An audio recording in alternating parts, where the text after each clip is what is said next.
It has been said that I'm just like my father.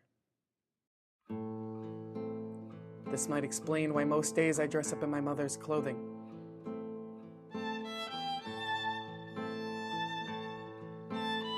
Use her signature shade of scarlet to paint my lips a familiar smile.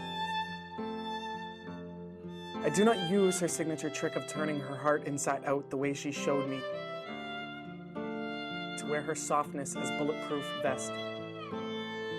Armor is for women who have something to lose. In this way, I am not like my mother. The inside of my heart is covered in stucco scales. My father has a crocodile smile. A flawless flash of shiny distraction to keep you from finding the bodies he's left behind. But if you look close enough, the evidence lies in the residue between his teeth. I have been told my tongue should come with a warning of blunt force trauma.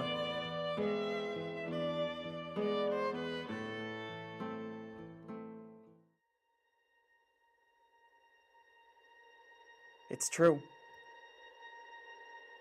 There are nights I wear nothing but a blood-stained smirk to veil my secrets. There are nights my smile is just the simple act of baring my teeth. I am just like my father, and if it weren't for my mother, I would not know how to take responsibility for the bite I bear when I wear the crocodile smile. Because there are nights I cannot help myself. When the full moon howls, I howl back.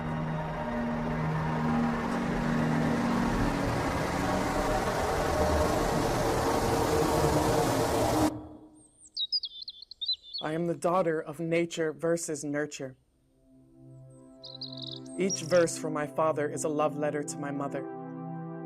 My mother the sparrow, my mother the nest, my mother the branches, and my mother the leaves. My mother the tree who cut and whittled herself to build a boat offering safe passage. My eyes watch our slow-sailing reflection in the water.